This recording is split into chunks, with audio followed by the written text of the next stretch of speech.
श्री सतगुरु महाराज की जय। समस्त सुंदर साथ की जय। प्रथम लागू दो चरण को, धनिये न छुड़ाइयो खिना। लाख तली लाल एड़िया, मेरे जीव के ही जीवन, मेरे जीव के ही जीवन। इन पाँव तले पड़ी रहो, धनी नजर खोलो बातुन। पलना वालू निरखो नेत्रे, मेरे जीव के ही जीवन, मेरे जीव के ही जीवन।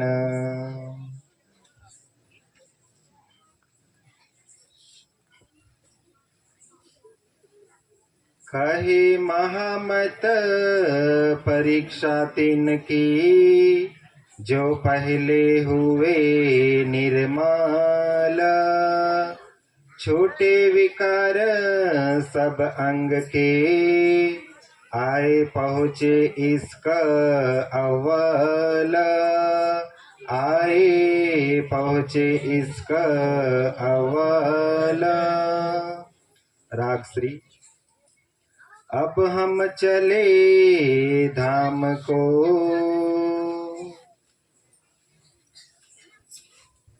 प्रणाम। आप हक अक्षराधीश धाम के धनी श्री राची महाराज श्री महामती जी के धाम हृदय में विराजमान होकर कीर्तन ग्रंथ की इस चौपाई के माध्यम से हम सभी सुंदर साथ को प्रबोधित करते हुए यह कह रहे हैं कि अब हम चले धाम को, साथ अपना ले, लिखिया कोल फुरमान में आए पहुँचाए। प्राणाधार सुंदर साथ जी यहाँ पर धनी जी हमें धाम चलने की बात बता रहे हैं। पहले चरण में कहा गया है कि अब हम चले धाम को, साथ अपना ले। विक्रम संवत 1751 का जब समय होता है, तब महामती अपनी जो आत्मिक दृष्टि है उसको इस संसार से मोड़कर निज घर परमधाम की ओर ले जाते हैं, क्योंकि अब महामती की आत्मा परमधाम के 25 पक्ष में और धनी जी के प्रेम आनंद विलास में डूबना चाहती है। यहाँ पर महामती जी स्वयं के ऊपर तो ले रही है, मगर सिखापन हम सभी सुंदर साथ के लिए भी है, क्योंकि जागनी लीला अभी भी चल रही है और जब तक परमधाम की सभी आत्माएं जागृत न हो जाए तब तक ये लीला चलती रहेगी। इसलिए यहाँ पर महामती जी हमें कह रहे हैं कि अब हम चले धाम को, साथ अपना ले, लिखिया कोल फुरमान में आए पहुँचाए। फुरमान का संदेश हमारे लिए कौन लेकर आए थे? मोहम्मद साहिब। जब तीसरे दिन की लीला हुई थी, अक्षर की आत्म और धनी जी का जोश इस संसार में आता है और मोहम्मद साहिब को अरसे अजीम यानी कि परमधाम ले जाते हैं। वहीं पर मोहम्मद साहिब राज्य के साथ 90,000 हरफ में बातें करते हैं, जिसमें से जो 30,000 हरफ होते हैं वो फुरमान यानी कि कुरान के अंदर लेकर आते हैं।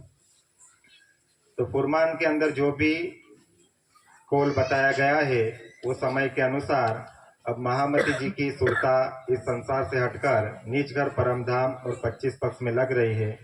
इसलिए अब सभी सुंदर साथ को वो बड़े प्रेम से आह्वान करके बुलाते हैं कि अब हम चले धाम को, साथ अपना ले। सभी सुंदर साथ को नीच घर परमधाम की ओर अपनी सुरता को लगाना है। वाणी में कहा है कि सुरता एक ही राखिए, मूल मिलावे माहे। क्योंकि हम सभी सुंदर साथ परमधाम से आए हैं, मूल मिला में हमारे मूल तन बैठे हैं, जहाँ से हमारी सुरता इस नश्वर जगत में आई है, जीव के ऊपर बैठकर माया का खेल देख रही है। तो यही सुरता को वापिस हमें निज घर परमधाम की ओर मोड़ना है। सखी हम तो हमारे घर चले, तुम हुजो होशियार। आगे इंद्राती बाई हमें क्या कह रही है कि हम हमारे घर चले। ये संसार का घर तो हमारा शरीर है तब तक रहेगा, मगर जो हमारा अखंड घर है जहाँ से हम इस संसार में आए हैं, उस घर की ओर अब इंद्रावती बाई अपने कदम बढ़ा रही है। और साथ में हम सभी सुंदर साथ को भी क्या कह रही है कि तुम हुजो होशियार, यानी सभी सुंदर साथ को भी सावचेत कर रही है। इस माया के खेल में अधिक से अधिक हमारा समय माया में न जाकर परम धाम और 25 पक्ष में लगना चाहिए, क्योंकि हम सभी सुंदर साथ ने अभी जागृत बुद्धि के ज्ञान के द्वारा जान लिया है कि हमारा नीच घर परम धाम है। प्राण आदर सुंदर साथ जी यहाँ पर इंद्रावती बाई हमें हमारी सुरता को परम धाम की ओर ले जाने के लिए बार बार विनती के साथ कह रही है, और कई सारी चौपाइयों के माध्यम से हमें प्रबोधित भी करते हुए कह रही हैं कि हमारी आत्मा जागृति के मार्ग में किस तरह से हमें आगे बढ़ना है। इंद्रावती बाई ने जिस तरह से राज्य को अपने प्रेम के बंधन में वशीभूत किया था, इसी तरह से हम सभी सुंदर साथ को भी वो सिखापन दे रहे हैं कि जिस तरह से मैंने धनी जी को अपने प्रेम में वशीभूत किया है, आप सभी सुंदर साथ भी धनी जी को अपने प्रेम में वशीभूत कीजिए, क्योंकि धनी जी को इस संसार में और कोई नई चीज चाहिए, केवल परम धाम का जो अपना प्रेम था वही प्रेम चाहिए। इसलिए वाणी में कहा है कि लाओ प्यार और करो दीदार, क्योंकि परम धाम का वो प्रेम जब तक हमारे हृदय में नहीं आएगा तब तक हम आगे नहीं बढ़ पाएंगे। इसलिए हमें अधिक से अधिक कोशिश करनी है कि अंदर से हमारे जीव को निर्मल करना है। हमारे अंदर जितने भी विकार है, वाणी में कहा गया है कि वचने कामस धोई काढ़िए, राखिए नहीं रजमात्र, जोगवाई सर्वे जीतिए, प्यारे थइये प्रेम न पात्र। धूल का जो बारीक से बारीक कण होता है, उतना भी कामस हमें हमारे हृदय के अंदर नहीं रखना है, क्योंकि साथ जी साफ हुए बिना अखंड में क्यों पहुंचा। जब तक हम अंदर से निर्मल नहीं होंगे, पवित्र नहीं होंगे, हमारे अंदर के जितने भी विकार है, उस विकार को हम ढूंढ ढूंढ कर बाहर नहीं निकालेंगे, तब तक धनी जी के चरण कमल हमारे धाम हृदय में बसने वाले नहीं है। इसलिए हमें ये प्रयत्न करना है कि हमारे अंदर के जितने भी विकार है, उसे हमें ढूंढकर दूर करना चाहिए। गीता का हम हर साल श्रावण महीने में सुनते हैं, जिसमें मेहराज ठाकुर का प्रसंग आता है। वे सदगुरु को प्रश्न करते हैं कि आपको परम धाम दिखता है तो हमें क्यों नहीं दिखता है। आपकी आत्मा परम धाम से आई है तो हमारी आत्मा भी परम धाम से आई है, तो आपको परम धाम दिख रहा है तो हमें भी दिखना चाहिए। मेहराज ठाकुर अपने मन में ये बात बना लेते हैं कि मेरे अंदर जरूर कोई ऐसे विकार है जिसकी वजह से मुझे परम धाम नहीं दिख रहा है। इसलिए वो सबसे पहले अपने विकार ढूंढते हैं। जब वो बाजार में जाते हैं तो कौन सी चीज देखकर उनका मन लालसायित हो जाता है, वो अपने मन की परख करते हैं। सामने से कोई मित्र आता है उनका, तो उनसे भी वो मुंह फेर लेते हैं, क्योंकि मित्र आएगा मेरे पास तो वो संसार की बातें करेगा। अपनी पत्नी का भी वो मोह नहीं रखते हैं। उनके जो कीमती वस्त्र आभूषण होते हैं, वो भी जो उनके आभूषण होते हैं कीमती, वो भी उतरवाकर सदगुरु के चरण में सौंप देते हैं। तो इस तरह से जिस चीज से मेरा ठाकुर को आसक्ति होती है, या जो उसको धनी जी और परम धाम के मिलन के सुख से वंचित करते हैं, वो सारी चीजों को वो अपने से दूर करते हैं, और अपने अंदर के एक एक विकार को भी ढूंढते हैं कि मेरे अंदर ऐसे कौन से विकार है जिसकी वजह से मुझे परम धाम नहीं दिख रहा है। जबकि सदगुरु परम धाम का दर्शन भी करते हैं और परम धाम के 25 पक्ष का वर्णन भी करते हैं। तो जिस तरह से मेरा ठाकुर ने अपने अंदर के विकार को ढूंढ ढूंढ कर जब अपने शरीर को हड्डी का ढांचा बना लिया, और जब उनके शरीर से आह भी निकलने लगी, तब जाके उनको परम धाम की एक झलक मिलती है, और मूल मिला में जो अपनी परात्म बैठी है, अपनी परात्म को वो देख लेते हैं।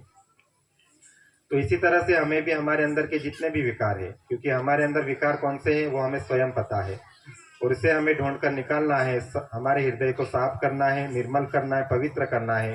तब धनी जी के चरण कमल हमारे अंदर बसने लगेंगे, और धीरे धीरे हमें धनी जी का जो स्वरूप है, जो मूल मिलाय में विराजमान है, उस स्वरूप के भी हमें दर्शन होंगे, मगर इसके लिए हमें हमारी पात्रता बनानी पड़ेगी। तो यहाँ पर इंद्रावती बाई हम सभी सुंदर साथ को कह रही हैं कि अब हम चले धाम को साथ अपना ले, लिखिया कोल फुरमान में आए पहुंचा ए। अब वो समय आ गया है, क्योंकि कई सारे सालों से हम सभी सुंदर साथ वाणी चर्चा तो सुन ही रहे हैं, सेवा भी कर रहे हैं, मगर एक कार्य हमारा जो मूल लक्ष्य है उसमें हम अभी भी पीछे चल रहे हैं, और वो हमारा मूल्य लक्ष्य है जो हमारी आत्म जागृति हमें पूर्ण तरह से करवाता है, वो है चितवनी का। तो इसीलिए अब हम सभी सुंदर साथ को समय निकालना है चितवनी के लिए।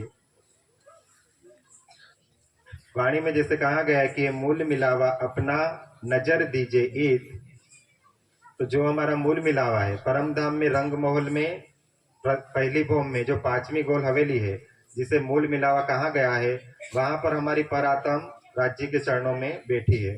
तो वहां पर हमें हमारी सुरता को ले जाना है, जिसके लिए हम नित्य प्रतिदिन चितवनी करेंगे, जिसका समय भी हमें निश्चित करना है। जैसे कि दिन में 24 घंटे हमारे पास रहते हैं, तो 24 घंटे में से कौन सा समय हम चितवनी के लिए निकालें, क्योंकि चितवनी करने के लिए हमें ऐसा शांत माहौल चाहिए जहां पर बैठकर हमारा ध्यान अच्छी तरह से लग जाए। तो उसके लिए सुबह का समय सर्वश्रेष्ठ बताया गया है। सुबह का जो 3 से 6 का समय होता है, उसे शास्त्रों में ब्रह्म मुहूर्त कहा गया है, यानी ब्रह्म को याद करने का समय। क्योंकि 3 से 6 का जो समय होता है, उस समय में सारा संसार सोया हुआ रहता है, तो संसार में एकदम नीरव शांति रहती है, थोड़ा सा भी आवाज नहीं होता है। तो 3 से 6 बजे का समय यदि हम चितवने के लिए निकाले तो वो सबसे अच्छा समय रहता है। और उसके बाद भी समय 7 बजे से लेकर जो भी समय है, मगर उसके बाद क्या है कि सारा संसार उठ जाता है, जागृत हो जाता है और अपने सांसारिक कार्य में लग जाता है, इसलिए आवाज भी रहता है।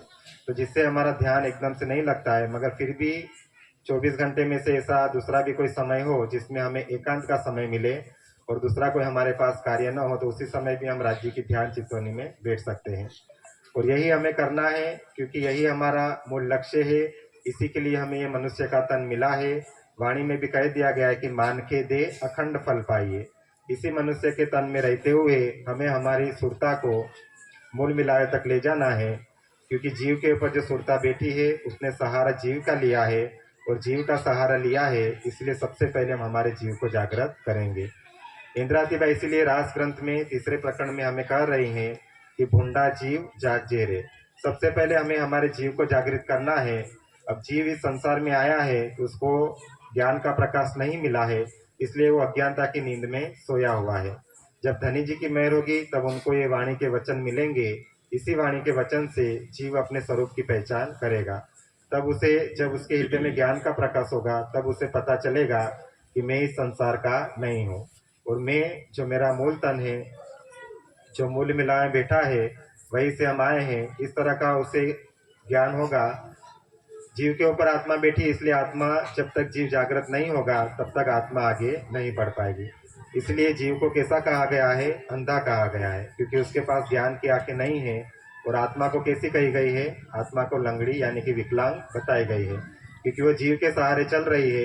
इसलिए सबसे पहले हमें हमारे जीव को जागृत करना है, और जब हमारा जीव जागृत होगा तब आत्मा आत्मा जागृति के मार्ग में तेजी पकड़ेगी, क्योंकि आत्मा ने सहारा जीव का लिया है। बीतक में भी हमने देखा है कि किस तरह से साकुमार बाई की आत्मा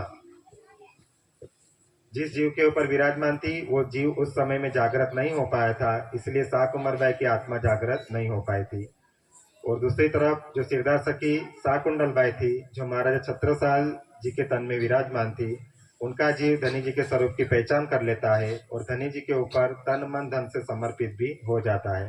तो इसलिए हमें हमारे जीव की जागृति करनी है। जीव को हम ये वाणी के वचन का ज्ञान देंगे तो उसे भी अपने स्वरूप की पहचान हो जाएगी, और वो भी अपने आप को परम धाम की सखी का भाव लेकर धनी जी की भक्ति करने लग जाएगा।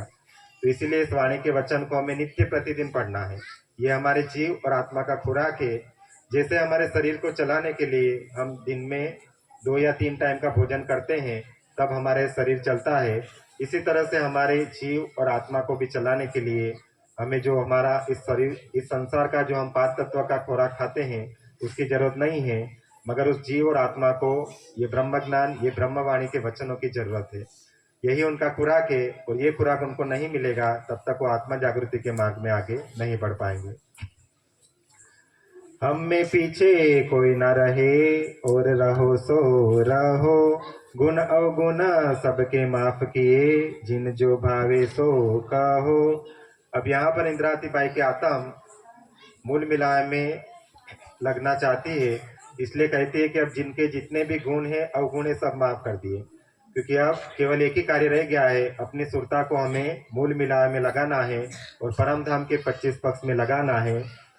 अब हम रहियो न जाव ही, मूल मिलावे बिन, हृदय चढ़ चढ़ आव ही, संसार लगत है अगिन। अब हमारी स्थिति कैसे हो जानी चाहिए? केवल एक ही ध्यान, एक ही लक्ष्य। कहाँ पर होना चाहिए? मूल मिलाव में, अपने मूल तन में। और युगल स्वरूप श्री राज श्यामा जी के चरण कमल में। क्योंकि यहाँ पर अब इंद्रावती बाई को ये संसार कैसा लग रहा है, अगले चरण में कहा गया है कि हृदय चढ़ चढ़ आवही संसार लगत है अग्नि। संसार अब इंद्रावती बाई को अग्नि की ज्वालाओं की लपेटों के समान बहुत कष्टकारी लग रहा है। क्योंकि बीतक में हमने देखा है जितने भी सुंदर साथ आत्म जागृति के मार्ग में आगे बढ़कर जागृत हुए हैं उन सभी को संसार अग्नि के समान ही लगा है। जिसमें हमारी सिरदार सखी, सभी सुंदर साथ की सिरदार श्यामा महारानी जिसको बताया गया है, जिनकी बीतक भी हमने देखी है और बीतक में कहा भी गया है कि घर में खटपट रहे मन में रहे वैराग, दुनी से वेर रहे उन्हें देखे लगे आग। क्योंकि जब हमें हमारे अंदर आत्मज्ञान का प्रकाश हो जाता है तो उसके बाद हमें संसार अग्नि की ज्वालाओं के समान कष्टकारी लगता है। क्योंकि अब हमें पता चल गया है, इस ज्ञान के माध्यम से हमने जान लिया है कि हमारे मूल तन धनी जी के चरणों में मूल मिलाए में बैठे हैं और इस संसार में हम धनी जी के हुक्म से माया का झूठा खेल देखने के लिए आए हैं। तो धीरे धीरे हमें संसार अग्नि की ज्वालाओं के समान कष्टकारी लगने लगेगा। फिर उसके अंदर हमारा कोई भी कार्य में मन नहीं लगेगा, क्योंकि अब हृदय में वो ज्ञान का प्रकाश हो गया है और इसी ज्ञान के प्रकाश से हमें हमारे मूल घर की पहचान हो गई है। तो प्राण आदर सुंदर साथ जी यहाँ पर इंद्रावती बाई हमें हमारे मूल घर परम धाम की ओर आगे ले जा रही है और जिसके लिए हमें चितवनी की ओर प्रेरित किया जा रहा है। तो हम सभी सुंदर साथ अधिक से अधिक समय निकाल कर चितवनी के लिए भी समय निकाले। हमारे मूल तन जो धनी जी के चरणों में बैठे हैं, जिसे हमारी परात्म कहा गया है, उस परात्म को भी हम देखें कि कैसा हमारी परात्म का स्वरूप है, कैसा उसने श्रृंगार किया है, कैसा युगल स्वरूप श्री राज श्यामा जी का श्रृंगार है, कैसी उनकी शोभा है, कैसी हमारी मूल मिलाए की शोभा है और कैसे हमारे रंग महल की शोभा है और कैसा हमारा परम धाम और परम धाम के 25 पद से जहाँ पर हम नित्य प्रतिदिन धनी जी के प्रेम में आनंद में डूबे रहते थे और हमारा कोई दूसरा कार्य नहीं था, केवल धनी जी को प्रेम ही करना था। सदा आनंद मंगल में भी हम गाते हैं कि अष्टपहर दिन 64 घड़िया निस दिन पीयू पीयू पीयू कहिए। क्योंकि परम धाम में तो हमारी यही स्थिति थी कि हम दिन रात धनी जी के प्रेम के गुणगान गाते रहते थे और धनी जी के प्रेम में डूबे रहते थे। मगर इस माया के संसार में आकर हमारी स्थिति एकदम उल्टी हो गई है। यहाँ पर हम दिन रात संसार और संसार के रिश्ते नाते परिवार और सांसारिक कार्य में उलझ गए हैं और परम धाम को हमने बहुत पीछे छोड़ दिया है। तो अब हमें कोशिश करनी है कि परम धाम हमारा पहले होगा और संसार हमारा पीछे होगा। इस संसार के कोई भी कार्य करे तो सबसे पहले हम श्री राज्य को आगे रखें और उसके बाद संसार, घर, संसार और परिवार को हम रखें। क्योंकि पहला प्रेम हमारा राज्य के लिए होना चाहिए।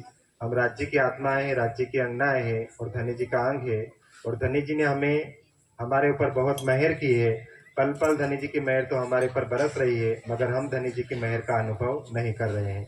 और धनी जी की मेहर भी कैसे हो रही है, तो करनी माफक कृपा एवं कृपा माफक करनी। जैसे हमारी करनी होगी ऐसी धनी जी की मेहर हमारे ऊपर बरसती रहेगी और जैसी धनी जी की मेहर होगी ऐसी हमारी करनी भी अच्छी बनती रहेगी। ज़्यादा ना कहते हुए मेरी वाणी को यहाँ मैं विराम देता हूँ। हम सभी सुंदर साथ मिलकर चौपाई दोहराएंगे। अब हम रहियो न जावही,